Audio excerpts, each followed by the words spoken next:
কয়াকুছি বজাৰত কয়াকুছি সাংবাদিক সন্থাৰ মুখ্য কাৰ্যালয় উদ্বোধন কয়াকুছি সাংবাদিক সন্থাৰ সভাপতি ইছফাকুৰ ৰহমান আৰু সম্পাদক আৰছাদ আলীৰ হৈ 10জনকৈ সাংবাদিকে একেলগ হৈ 2024 চনত কয়াকুছি সাংবাদিক সন্থা গঠন হৈছিল। আজি কাৰ্যালয়ৰ আনুষ্ঠানিকভাৱে শুভ উদ্বোধন কৰে বিধায়ক জাকিৰ হুছেইন সিকদাৰে। জ্যেষ্ঠ সাংবাদিক ছাহেদ আলী আহমেদৰ সঞ্চালনাত অনুষ্ঠিত হোৱা কয়াকুছি সাংবাদিক সন্থাৰ মুখ্য কাৰ্যালয় উদ্বোধনী সভাত বিধায়ক জাকিৰ হুছেইন সিকদাৰ, এছিয়ান মিছন ইনষ্টিটিউটৰ সঞ্চালক ডাক্তৰ আব্দুল কুদ্দুছ সিকদাৰ, বিশিষ্ট সমাজকৰ্মী জালালউদ্দিন ভূঞাৰ লগতে বহু কেইগৰাকী বিশিষ্ট ব্যক্তি উপস্থিত থাকে। আজি বৃহত্তৰ কয়াকুছি অঞ্চলৰ কেইজনমান উদ্যম যুৱক যিসকলে দীৰ্ঘদিন ধৰি সংবাদ সেৱাৰ লগত জড়িত হৈ সংবাদ জগতখনত কয়াকুছি অঞ্চলখনক আগুৱাই লৈ যাব বিচাৰি আছে আৰু সেই উদ্যমী যুৱকসকলে নিজকে নিজৰ কৰ্মৰ জৰিয়তে সাংবাদিক হিচাপে পৰিচিত হ'বলৈ সক্ষম হৈছে। আজি সকলোৱে জানে এওঁলোক সাংবাদিক। সেই উদ্যমী সাংবাদিক যুৱকসকলে একত্ৰিত হৈ সাংবাদিক বন্ধুসকলে কয়াকুছি প্ৰেছ এছ'চিয়েশ্যন এখন জন্ম দিছিল 2024 চনতে আৰু আজি তাৰ কাৰ্যালয় মুকলি কৰিলে আৰু সেই মুকলি অনুষ্ঠানত উপস্থিত হৈ মই যথেষ্ট আনন্দিত হৈছোঁ। আজি এই অনুষ্ঠানৰ লগত জড়িত থকা প্ৰতিজন সাংবাদিক বন্ধুসকলৰ প্ৰতি আহ্বান এটাই জনাওঁ, সদায় সত্যৰ ওপৰত প্ৰতিষ্ঠিত হৈ ভুলক ভুল আৰু ভালক ভাল কোৱাৰ তেওঁলোকৰ ক্ষমতা যাতে থাকে। সন্মুখত বহুত বাধা আহিব।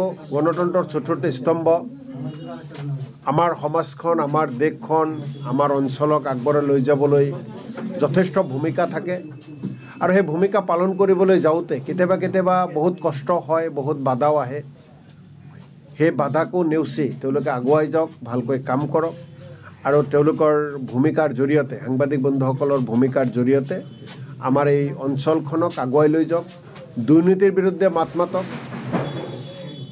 এখন শংকৰ আজানৰ সমন্বয় ক্ষেত্ৰখনৰ কাৰণে এইখন অসম শংকৰ আজানৰ আমি ৰাজ্য বুলি কওঁ, শংকৰ আজানৰ দেশ বুলি কওঁ। সেই শংকৰ আজানৰ দেশখনত ভাতৃত্ববোধ অটুট ৰখাৰ স্বাৰ্থত সাম্প্ৰদায়িকতাৰ বিৰুদ্ধে সদায় সাংবাদিক বন্ধুসকলৰ কলমেৰে ওলাই আহক নতুন নতুন কথা, তাৰে কামনা কৰিছোঁ।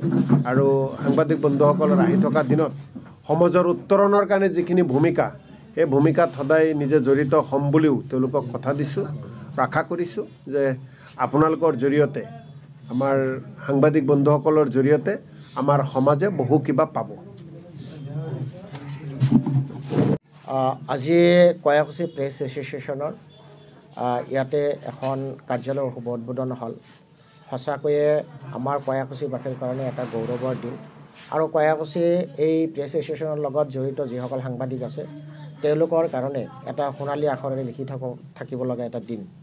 আৰু আমাৰ গণতন্ত্ৰৰ চতুৰ্থ স্তম্ভ সাংবাদিকতা, এই সাংবাদিকতাৰ লগত সংগতি ৰাখি আজি ইয়াত উদীয়মান বহুতকেইজন সাংবাদিকে মিলি তেওঁলোকে যি কাৰ্যালয় ইয়াতে স্থাপন কৰিলে বা তেওঁলোকে আজি উদ্বোধন কৰিলে, এই কাৰ্যালয়টো অকল কাৰ্যালয় নহয়, ইয়াত সত্য অনুসন্ধান আৰু সামাজিক দায়বদ্ধতা তাৰ কেন্দ্ৰবিন্দু হিচাপে এই কাৰ্যালয়তে কাম কৰিব। আৰু এই কাৰ্যালয়ত তেওঁলোকে জড়িত হৈ বিশেষকৈ ইয়াতে মত বিনিময়, তেওঁলোকে চৰ্চা, বিভিন্ন তেওঁলোকৰ সাংবাদিকতাৰ চৰ্চা আৰু সাংবাদিক ক্ষেত্ৰত তেওঁলোকে যি তথ্য বিনিময়ৰ যোগেদি সমাজখনক কেনেকৈ আগুৱাই নিব পাৰে তাৰ প্ৰতি তেওঁলোকে দায়বদ্ধ থাকিব। সেইখিনি মই আশা ৰাখিছোঁ। সাংবাদিক বন্ধুসকলক মই আহ্বান জনাইছোঁ আৰু মই আৰু এটা আহ্বান জনাইছোঁ আপোনালোকৰ যোগেদি যে তেওঁলোকে বা আমাৰ সাংবাদিকসকলে যাতে সমাজৰ প্ৰতিগৰাকী ব্যক্তিৰ মুক্ত কণ্ঠ হয়, সত্য কণ্ঠ, তেওঁলোকে যাতে সত্য বাতৰি পৰিৱেশন কৰে, সেইখিনি আশা ৰাখিছোঁ। আৰু এই কাৰ্যালয়টো সাংবাদিক বন্ধুসকলৰ দ্বিতীয়টো ঘৰ হিচাপে তেওঁলোকে ভাবিব লাগে।